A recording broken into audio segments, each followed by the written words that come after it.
Hello and welcome to the flight test debriefs.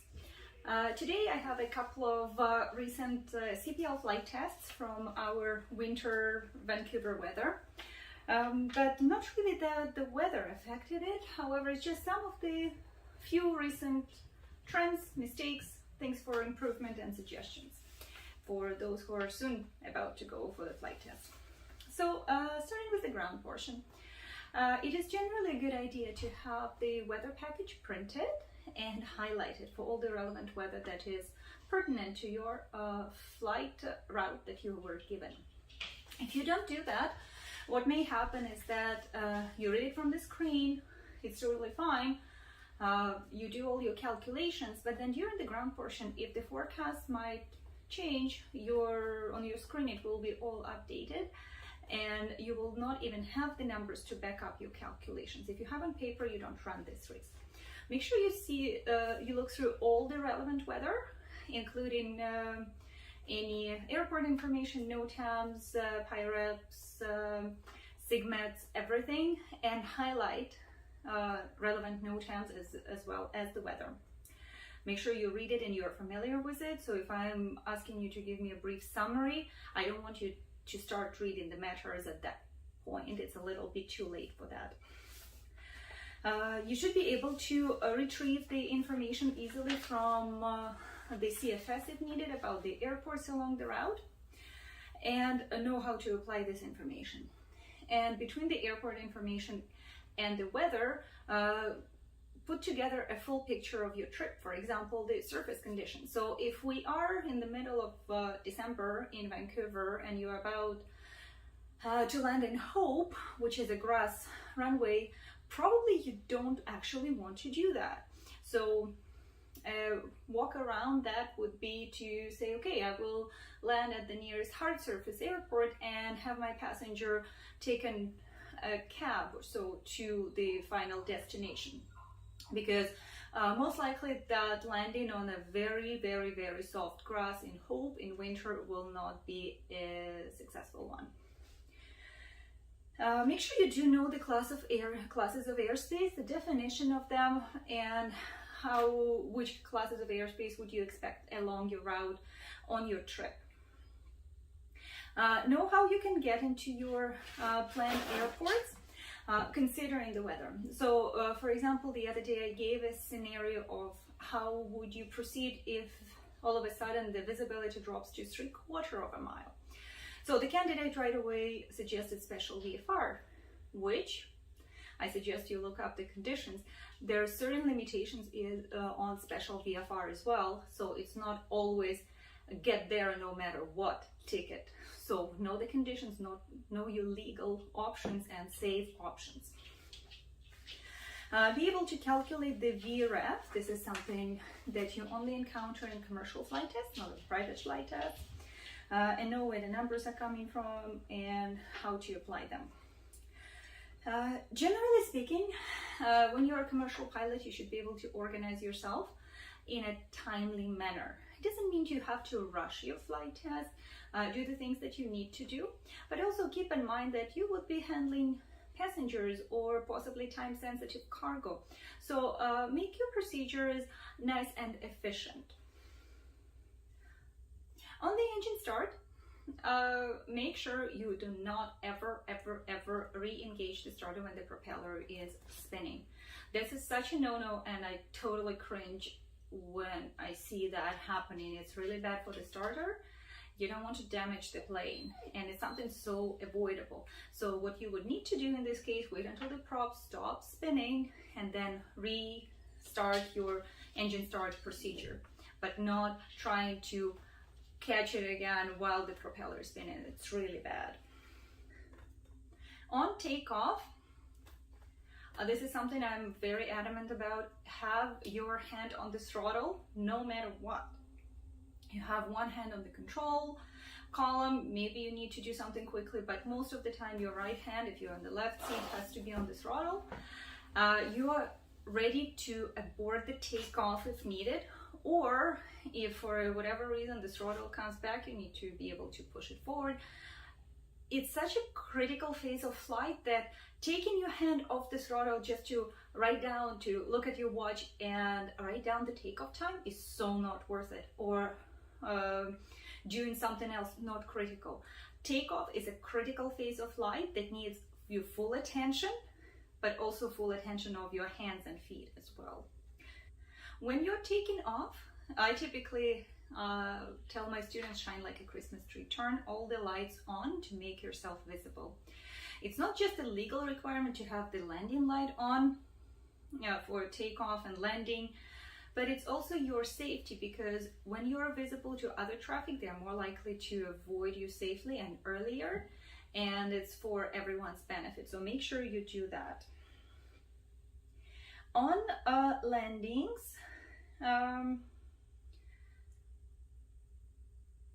short field in particular, if you have said that you are touching down at a predetermined spot on the runway and you float a little bit further, it is okay. There is ground effect and it would account for it. What is worse than that is trying to force the plane exactly at the point that you said it would touch down, and then it bounces and it's a really unsafe landing. So you would get a better mark if you aim for a specific point and the plane is floating a little bit and the ground effect, that's totally fine.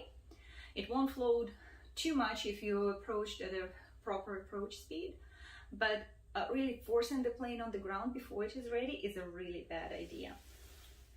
Make sure that all throughout your flight test you have a good lookout for traffic, obviously airspace.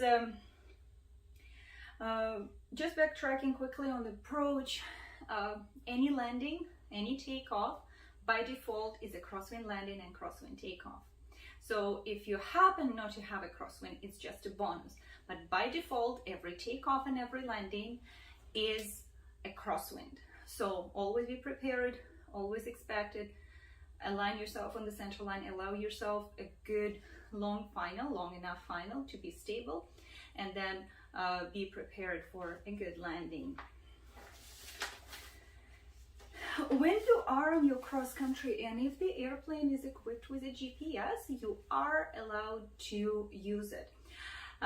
Basically, you're using all the available equipment in the aircraft. Doesn't mean you are fully relying on the GPS, but if you have the map page, make sure you do. You can see the airspace, you can double check your ground speed. These are all the bonuses, and I want to see you using all the available equipment in the aircraft. If we are encountering a little bit of bumpy air, slow down. It's so much smoother on the aircraft and on people in the airplane. Just a good airmanship. When you're flying in your cross country, double check your true airspeed, make sure it matches what you have in your calculations, and that you're always at the proper frequency. Like for instance, if you're even above 3,000 feet but over Chilliwack Airport, why wouldn't you be on the Chilliwack frequency knowing what's happening at the airport that is right below you?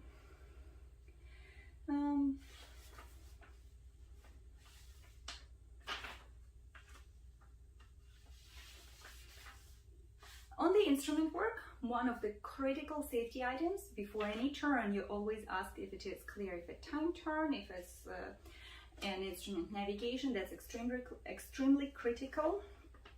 Also, know how to do certain maneuvers in your plane. So if you're on instruments, I'm asking you to climb, don't just pitch up. Normally, and the plane doesn't know you are on instruments, when you climb, typically you put full power. So if you're on instruments and you're climbing, you should be putting full power, and so on for the descents and any other maneuvers that you are asked to do on instruments. Make sure you fly in the same way that you would be flying without, because the plane simply doesn't know the difference. Make sure you ask clear before any turn. Many planes these days would be equipped with GPS, which means for your commercial flight test, if you do have GPS, you have to use GPS for your instrument navigation.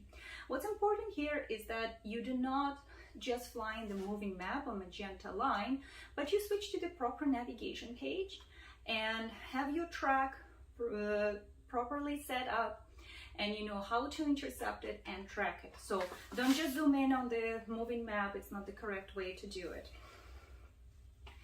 Make sure when you do that, if you have the GPS and the head, that the GPS will be on the GPS mode, not the lock mode, because it might be on some VOR at that time, because some units are GPS and VOR, and it would be on the VOR that without you even realizing it and giving you false indications for what you're trying to do.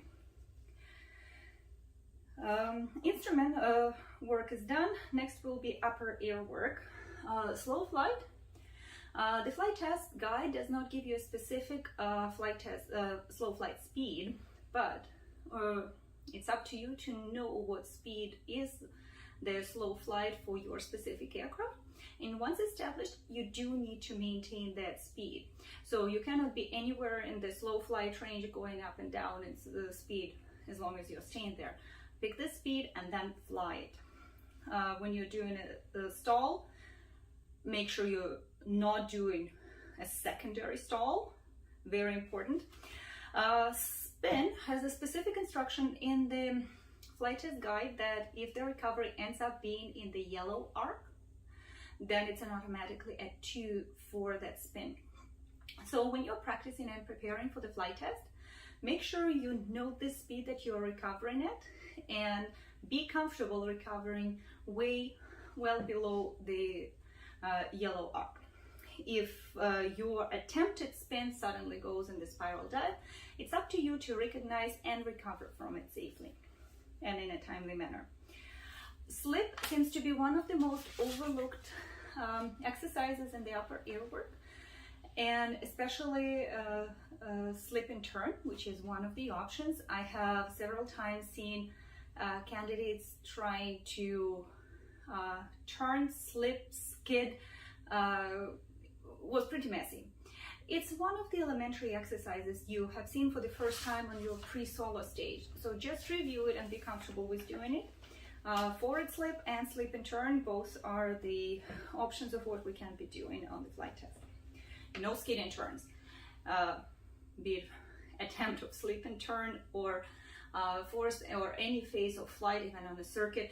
Skid and turns is an absolute no-no on the flight test. If say you're going on a circuit and instead of coordinated turn you're going slightly into a slip, it's not perfect, but it is on the safe side. You probably wouldn't be penalized for that. Skid and turn is really bad, especially slow speed and at low altitudes. A couple more comments on force and precautionary. So on precautionary landing, depending on the scenario, and if you have an urgent scenario, you might have to modify your procedure. Now, if, for example, you have a situation of low on fuel, so what you want to do maybe is to skip the high pass, but you still want to do, if you can, a low pass to be able to inspect the field. Skipping the low passes might be not a good idea, and just to do a high pass, because from 1,000 feet you probably won't inspect the field very well. So if you only have fuel for one pass, make it a low pass to inspect the field. Worst case, you don't even have to reclimb after the low pass, just fly at that same altitude, maybe 100 to 200 feet higher, just to come around for landing, that you don't spend too much fuel on climbing again to circuit altitude. When you're doing that overshoot, make absolutely sure that you have the VSI positive before you retract flaps, especially from 20 to 10 and 10 to 0, so you have good positive rate of climb. Your purpose is to get away from the ground, so climb safely and as soon as possible in an overshoot, not get too much speed. And for the flaps extension, make sure you're always in the wide arc. It's a good practice to call, verbalize flap speed, flaps 10, flap speed, flaps 20, and so on. This way you are used to hearing yourself saying that, so when you're extending flaps, you are not hearing yourself doing that, then you will kind of automatically catch that.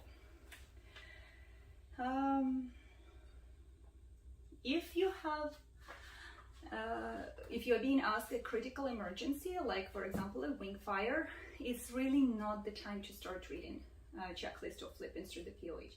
So any critical emergency you should know by heart, do it from your memory, and then double check with the checklist.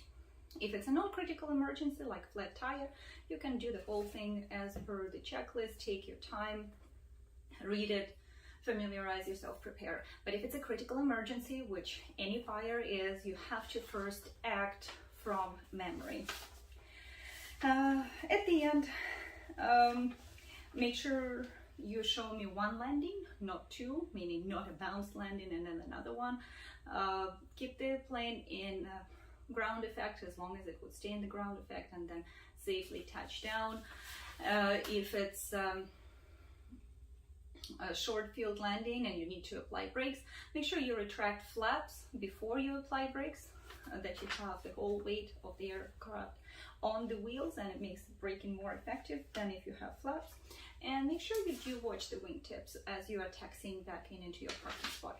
Even if you have taxi lines that you are following and you know that theoretically you shouldn't hit any other planes, you cannot guarantee how all the other planes have been parked. And if somebody parked too far forward or too far aft, you following the taxi line may still cause damage and clip in the wingtip, the tail, the propellers. It's so easily avoidable. Just make sure you always check your wingtips and the tail while taxiing close to property, aircraft, cars, and hangars. I hope that was of help, and that you will learn something and prepare better for your next flight test or your next student for their flight test. And in the meantime, stay safe and all the best.